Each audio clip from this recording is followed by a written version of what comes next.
Hello, कशा आहात तुम्ही सगळे? आय तुम्ही सगळे मजेतच असाल. तर स्वागत आहे तुमच्या माझ्या व्हिडिओवरती. तर व्हिडिओ आवडल्यास नक्की सबस्क्राईब करा, कमेंटसुद्धा करा आणि लाईकसुद्धा करा.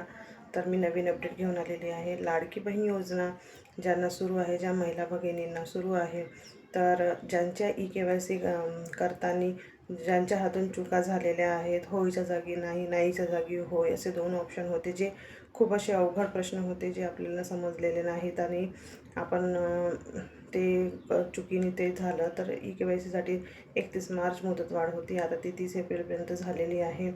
तर असं पण काही माहिती झालेलं आहे की काही महिलांना काही KYC करण्यासाठी कोणी असं चुकीच्या मार्गाने नेत आहेत, तर ते खूप गंभीर बाब आहे. आपण घरी बसल्यासुद्धा मोबाईलच्याद्वारे सुद्धा KYC करू शकतो किंवा नेट कॅफेमध्ये जाऊनसुद्धा KYC करता येते. नाही कोणाला पैसे द्यायची गरज आहे, नाही चुकीच्या मार्गाने जायची गरज आहे.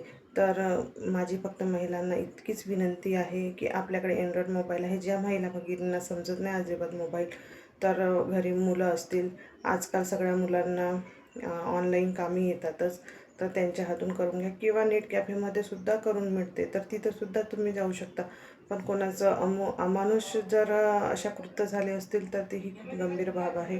तर माझी फक्त एवढीच विनंती आहे महिलांना की त्यांनी चुकीच्या मार्गाने न जाता किंवा कोणाला पैसे न देता KYC सुरळीतपणे करून घ्यावी आणि ज्यांची राहिलेली आहे त्यांनी नक्कीच करून घ्या.